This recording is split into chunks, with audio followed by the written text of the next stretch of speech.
Sejam todos bem-vindos ao estudo diário das Escrituras. Vou mandar um forte abraço aqui para o Emerson Moraes e também aqui para Maria Imaculada da Silva. Maria Imaculada da Silva escreveu assim: Bom dia, irmão Vanderlei.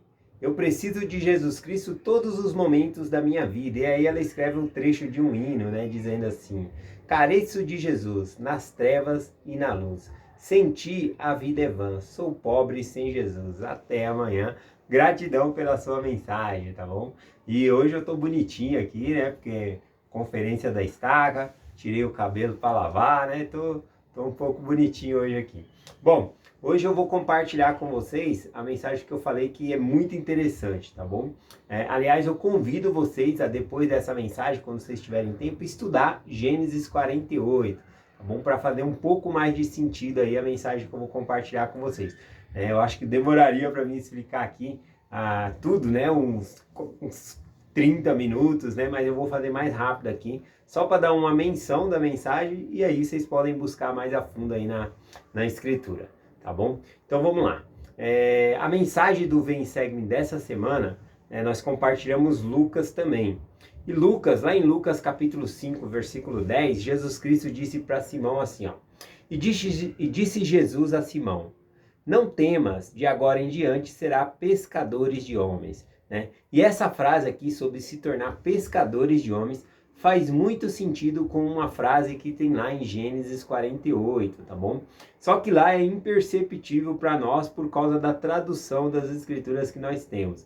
Mas no hebraico original, muitas traduções são feitas, Almeida Revista, atualizada, Visão do Novo Mundo, várias traduções tem, do Rei James, King James, várias traduções, que às vezes ajuda a gente a entender o texto. Mas às vezes quando tira do significado ali original, a gente perde um pouco no conteúdo também. Bom, e é isso que eu quero mostrar. Aonde no Velho Testamento é apontado essa escritura, que se tornaria aqui pescadores de homens. É isso que eu quero compartilhar com vocês. Bom, então vamos começar lá em Gênesis 48, versículo 1. Aqui diz o seguinte: e depois dessas coisas, que alguém disse a José: eis que teu pai está enfermo.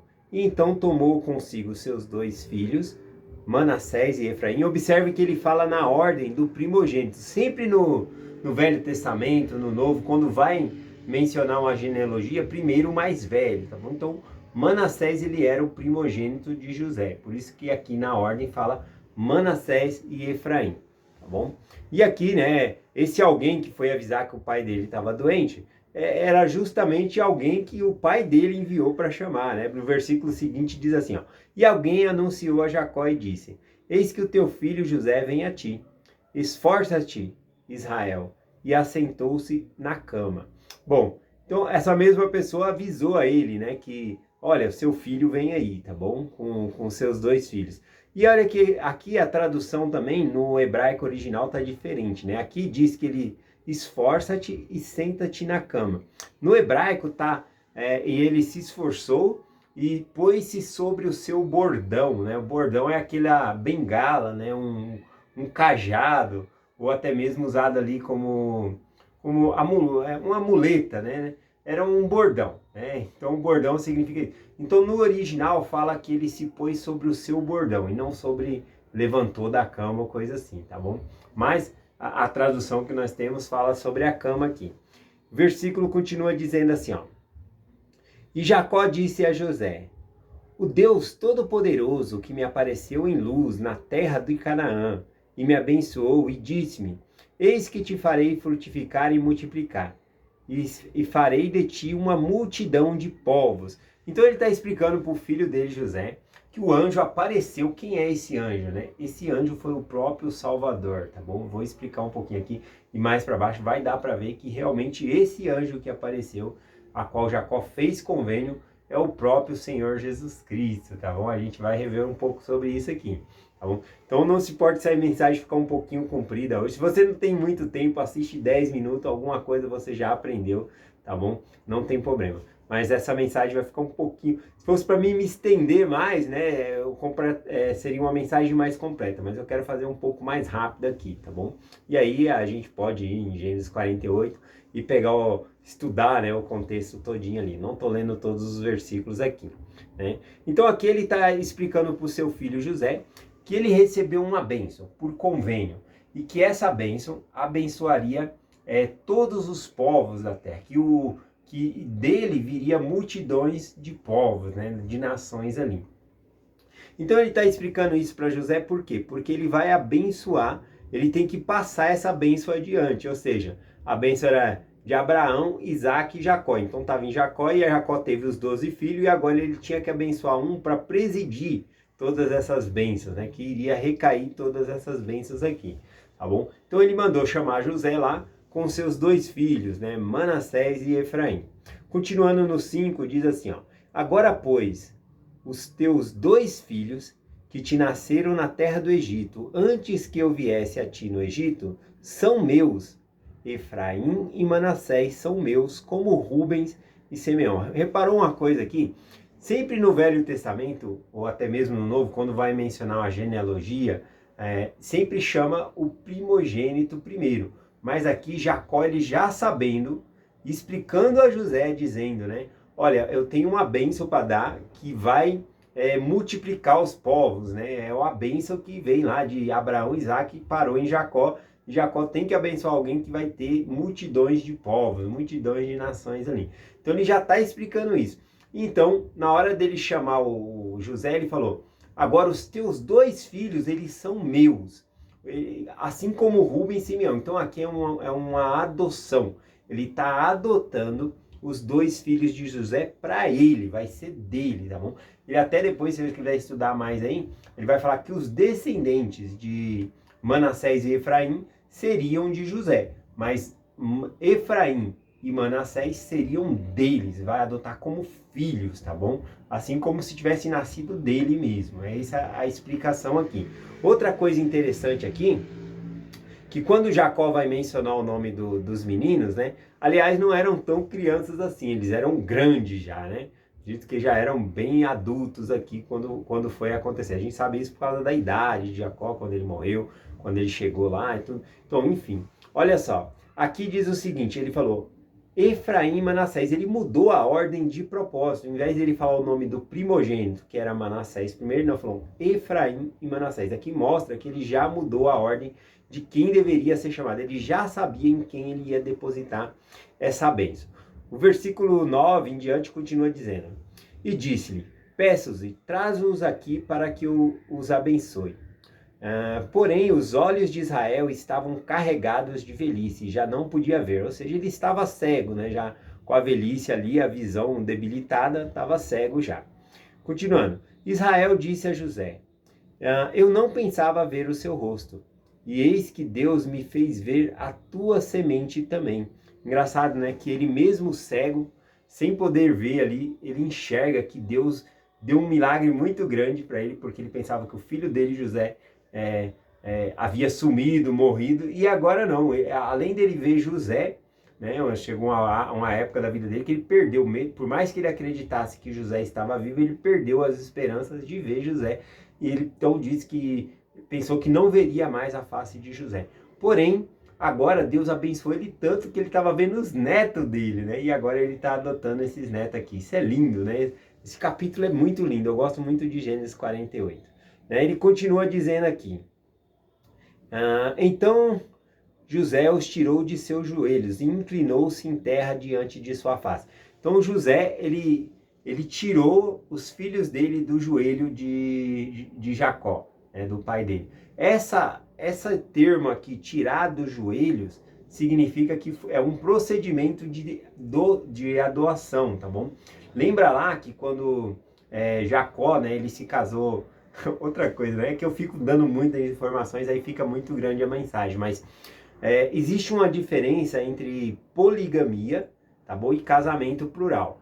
Jacó, ele praticou as duas coisas, ele praticou casamento plural, tá bom? Que significa que ele teve mais de uma esposa, ou seja, ele tinha ali, ele casou-se com Raquel e também casou-se com Lia.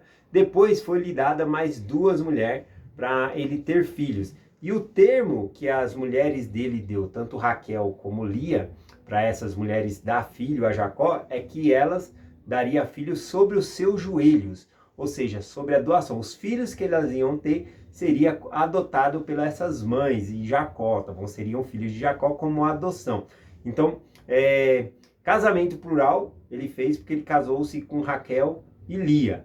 E poligamia porque ele também se casou, né? Ou seja, teve filhos com as servas dela. E elas não deixaram de ser servas. Então, isso é poligamia. Então, acabou uma diferença aí. Por exemplo, Abraão ele praticou somente a poligamia, tá bom? Não o casamento plural, porque ele foi casado somente com Sara, mas ele teve filhos com Agar, tá bom? Então ele fez ali poligamia, tá bom? É diferente aqui. E Isaac, né, só teve uma esposa mesmo, Rebeca. Continuando aqui, falando, né, sobre a parte aqui, né, ele tirou de seus joelhos, então havia já feito o processo de adoção. Então aqui José, ele põe seu nariz na terra, né, esse é o sentido da palavra aqui no hebraico, né, aqui diz assim, ó, inclinou-se a terra diante de sua face, ele colocou a própria face no chão, o nariz no chão ali, agradecendo ao pai dele por agora, ia depositar essa bênção, né, primeiro ele adotou, agora ele vai dar a bênção aqui nos meninos, tá bom? E continua aqui. Mas Israel estendeu a sua mão direita e pôs sobre a cabeça de Efraim, e ainda que fosse o menor, e a esquerda sobre Manassés. Aqui, né, eu tô pulando alguns versículos, mas José, ele pegou o filho dele mais velho, que era Manassés, e colocou ao lado direito do braço do pai dele. E o filho Efraim, que era o menor, ao lado esquerdo aqui do pai dele. Mas na hora de dar a bênção, Jacó ele cruza os braços, ele coloca a mão direita na cabeça de Efraim e a mão esquerda na cabeça de Manassés. Ele cruza os braços ali propositalmente. Depois o José ele pensa que o pai dele está enganado e tenta destrocar as mãos, né? Mas ele fala, não, meu filho, é assim mesmo que eu vou dar essa bênção, né? Então, ele faz essa bênção aqui. Bom, explicando um pouco sobre a bênção que ele ia dar, né, falando um pouco sobre o significado do nome, né, dos meninos. Manassés, ele significa aqui, faz-me esquecer, né, porque no nascimento de Manassés, a mulher que ele tanto amava, Jacó, faleceu, né, logo depois do parto ali, ela sobreviveu pouco tempo e faleceu. Inclusive, ela chamou o filho dela, ela colocou o nome dele, né, não era Manassés, ela colocou o nome dele de amargura, filho da minha amargura, da minha dor, tá bom? Mas após a morte de Raquel, ele trocou o nome do menino, né, porque seria um nome um pouco estranho, né, filho da minha dor. Então ele falou, faz-me esquecer. Manassés significa faz-me esquecer. Ou seja, pelo nascimento daquela criança, ele teria alegria na vida e faria esquecer a perda da amada dele, né? Então, muitas vezes quando acontece alguma tragédia, um casamento é desfeito por causa de uma fatalidade, o fato de ter filhos motiva aquela pessoa a continuar vivendo, o motivo de viver, de fazer as coisas, né? Se a pessoa fosse sozinha ali, eu acho que às vezes não aguentava a dor. Bom, então, o próprio Jacó trocou o nome dele para Manassés, né? Faz-me esquecer. E agora o nome do filho Efraim, né? Efraim significa duplamente frutífero, tá bom? É esse o significado de Efraim. Agora pensa um pouco, né? Se você tivesse uma bênção para compartilhar, para dar, você colocaria na bênção maior, naquela pessoa que vai fazer faz-me esquecer, ou naquela pessoa que está escrito, né? O que o significado do nome seria duplamente frutífero. Então ele já sabia que ele ia dar a bênção de Efraim, né? Que era imensamente frutífero, né? Então é esse o sentido aqui. Bom, continuando aqui a mensagem,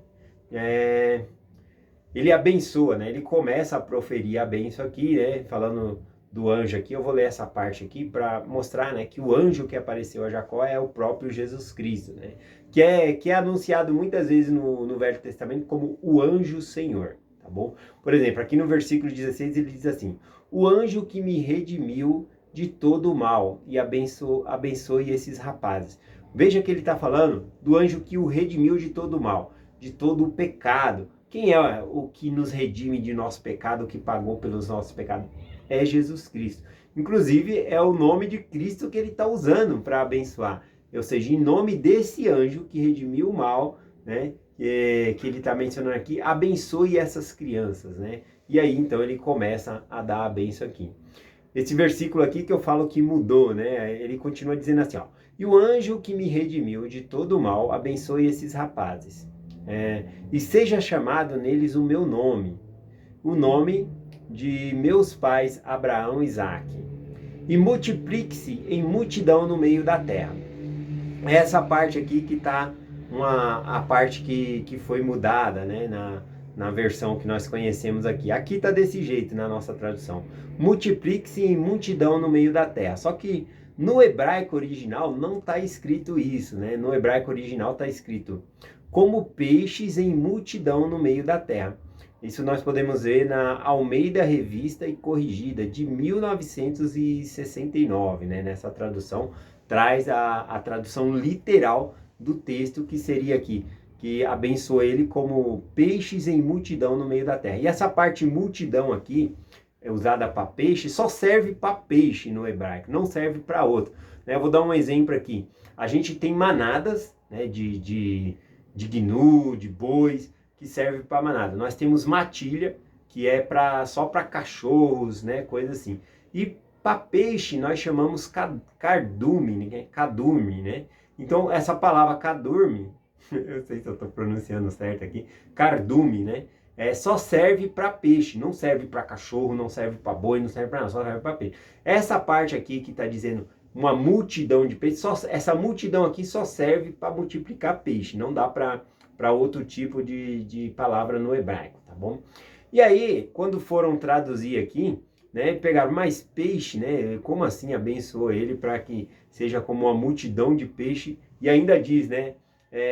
No meio da terra, peixe não dá no meio da terra. Se você colocar o peixe na terra, ele vai morrer, né? Então, é esse o sentido aqui, né? E aí, então, acharam melhor colocar a tradução como tá aqui, tá? Que saindo do original, fica assim, ó: multiplique-se em multidão no meio da terra, tá bom? E não como peixes, né? No meio da terra. Então essa é a mudança que eu coloquei aqui na descrição do vídeo, tá bom? A forma hebraica, como está traduzido, dá para ver aí fica mais fácil de vocês entenderem. Bom, vou finalizar aqui, porque essa parte, né, que fala sobre multidões de peixes sobre a terra, a gente vê o cumprimento dela com Jesus Cristo, quando ele diz aos apóstolos, né, ali, serás pescadores de homens. Agora sim, pescar homens, ou seja, os homens são na terra. Então agora nós conseguimos fazer uma ligação do Velho Testamento, né, com o Novo, né, com o que Jesus Cristo disse, né, que de agora em diante sereis pescadores de homens, e homens dá na terra, né? Então a gente vê o cumprimento dessa profecia, né, dessa bênção que Israel deu a Efraim sobre todas as nações. Efraim, então, ele se tornou o filho primogênito, e ele encabeça, né, as outras 12 tribos de Israel, né? Então é esse o significado aqui que eu queria estar trazendo para vocês. Vou ler só o finalzinho desse versículo aqui, do 19 lá, né? Que diz assim, ó. Aqui foi quando José, ele tentou tirar, né? Pensou que o pai dele estava enganado, né? Porque ele estava dando a bênção maior, né? No filho que era o menor, Efraim, né? Mas o pai dele estava fazendo de propósito. Quando ele foi tentar trocar a mão dos pais, não, pai, esse aqui que é o maior, né? Manassés que é o maior, o primogênito. Aí ele disse assim, né, Jacó: eu sei, meu filho, eu sei. Também ele será um povo, mas também ele será grande. Contudo, o seu irmão menor será maior do que ele, e a tua semente será uma multidão de nações, né? Ou seja, por causa do sacerdócio, né, que a Efraim ele tem essa responsabilidade de coordenar o trabalho nos últimos dias, essa tribo. Então, por causa do sacerdócio, muitos se juntariam à igreja. Então, seria um grande povo, né? Então, esse é o significado. Termina a mensagem de hoje. Lembrando, né, já que estamos falando de peixe, eu gosto muito lá de João, capítulo 21, que é quando Jesus Cristo já havia sido crucificado, já ressuscitou, já havia aparecido aos apóstolos. Pedro agora ele estava com aquela grande responsabilidade de dirigir a igreja de Deus. E aí então ele fica pensando, né, o que eu faço, o que eu faço? E ele vai pescar, né? Ao invés de ir pescar homens, né, ele faz o contrário, ele vai pescar peixe. Não vou dizer aqui que ele estava fugindo do trabalho, né? Talvez ele estava sentindo o peso daquela responsabilidade e agora ele queria apenas, né, um momento para se distrair, um momento de calma, né? Todos nós precisamos de um momento de lazer, né? Mas não é assim muito bem que está na escritura, né? Ele foi pescar, ao invés de pescar homens, ele foi pescar peixe, né? Aliás, estavam outros 6 discípulos, discípulos não, apóstolos com ele, e aí ele disse, né, eu vou pescar. Todos aqueles apóstolos poderiam falar assim, não, Pedro, o Salvador mandou, né, a gente pescar homens, você vai pescar peixe, né? Qualquer um, né? Mas diz que todos eles falaram, nós vamos contigo. Nenhum deles chamou a atenção de Pedro, apenas foram para o barco e todo aquele dia, toda aquela noite não apanharam um só peixe. De manhã aparece um homem, né, na praia, esse homem é Jesus Cristo, porém eles não haviam reconhecido. E Jesus Cristo fala, filhinhos, tem algo que comer, né? E eles falam, não, né? Não apanhamos nada, né? Então eles não tinham nada para comer. E aí Jesus diz, né, da praia, dizendo, lança do lado direito a rede e achareis. Agora, para um pescador, pescando na água ali, tanto faz jogar a rede para o lado direito ou lado esquerdo, né? Mas a obediência fez com que ele escolhesse uma grande multidão de peixe, né? Igual ao milagre quando Jesus Cristo chamou Simão. Inclusive João, que estava com eles, disse, é o Salvador, é o Mestre, né? É Jesus. E aí, Pedro, né, ele pegou e vendo que era Jesus, ele se cingiu rápido com a roupa ali, pulou dentro da água e foi, né, para se encontrar com Jesus. E os outros foram com o barco arrastando a rede ali. E é contado ali que tinha 153 grandes peixes, mesmo assim a rede não havia rasgado, né? Então, chegando ali, quando eles chegaram na praia, eu gostaria de compartilhar esse versículo aqui, ó, lá em João, capítulo 21, versículo 9. E logo descendo da terra, viram ali uma brasa e um peixe posto em cima e pão. Então, Jesus Cristo, ele se preocupou em alimentar os seus apóstolos, né? Eles tinham pescado a noite inteira, mas não apanharam nada, estavam com fome, não tinham o que comer. E quando eles chegam na praia, olha lá, tinha uma brasa, um peixinho assado, já pão ali, era só eles chegarem e comer. Sempre quando eu leio esse versículo, eu lembro das aulas da Sociedade de Socorro, das mulheres que dão aula na igreja, né? Elas sempre põem uma mesa ali com uma toalha de mesa, um arranjo de flor, muito bonito. É muito diferente de entrar numa sala que uma mulher vai dar uma aula, um treinamento. No coro de Elder, né, a gente só vai lá, tem a mesa lá, a gente nem usa mesmo. Talvez coloque a nossa mochila lá em cima, lá, né? E começa a falar ali, malemar e usamos a lousa, né? Tô falando por mim, né? Não tô falando por todos os homens, né? Tem muitos homens que capricham ali, coloca coisa para ler na lousa, muito interessante também. Mas, via de regra, as mulheres, elas fazem isso, né? Capricho melhor ali. E eu sempre lembro desse versículo porque Jesus Cristo preparou o ambiente para receber os seus apóstolos, né? Eu achei muito interessante que ele alimentou eles ali. Agora, um ensinamento muito bom aqui é que Jesus Cristo pergunta para Pedro, né? Ama-me mais do que estes, né? Os peixes que ele havia pegado. E Pedro responde, né? Sim, Senhor, tu sabes que te amo. E Jesus Cristo diz para ele, apacenta os meus cordeiros. Jesus Cristo vai fazer essa pergunta mais 2 vezes para ele, ama-me, né? E ele vai responder que sim, que ama. E Jesus Cristo vai dizer nas outras 2 vezes, apacenta as minhas ovelhas. Não é o pau senta nas ovelhas, não é para nós como líderes sentar a madeira nas ovelhas, né? Não é o pau senta nas ovelhas, é apacentar, cuidar, esse é o sentido. Agora, algo muito legal aqui também é que Jesus Cristo, na primeira fala dele com Pedro, ele diz, apacenta os meus cordeiros, né? Ele não fala ovelhas. Qual é a diferença de um cordeiro para uma ovelha? O cordeiro, ele é o mais novinho, né? É o filho da ovelha, né? O cordeiro. Dessa maneira, Jesus Cristo está falando, cuida dos jovens, né? É como hoje em dia, né? O bispado, né? Ele é responsável pelos jovens, né? As coisas de adulto é Sociedade de Socorro e Coro de Elders, né? Os jovens é o cuidado total ali do bispado, né? E ainda tem a presidente das moças para cuidar. Então, total atenção, o principal é cuidar dos jovens, crianças e jovens, tá bom? Então, o Cristo ele dá uma ênfase aqui. O que eu posso aprender com essa mensagem, né? Essa mensagem de pescar homens, tá bom? Uma coisa, né? Pescar homem é diferente de pescar peixe. Se Jesus Cristo quiser peixe, ele vai ter peixe. Tá bom? Ele sabe multiplicar peixe, mas ele quer multiplicar homens. Ele quer que nós chamamos homens para famílias, né? Para fazer parte do evangelho. Então isso é muito interessante. Observe que quando eles vêm com peixe, já tem ali peixe assado, pão para eles comer. Então, se Jesus Cristo quiser peixe, ele vai ter peixe. Mas ele quer homens, ele quer que nós preguemos o evangelho às outras pessoas. Então, essa parte aqui, a gente ligando ela com Gênesis 48 é muito lindo, eu gosto muito. Então, demorei um pouquinho para compartilhar essa mensagem, mas para mim vale muito a pena essa mensagem. Tá bom? Eu queria compartilhar isso com vocês e deixo essa mensagem com vocês. Em nome de Jesus Cristo, amém. Até amanhã.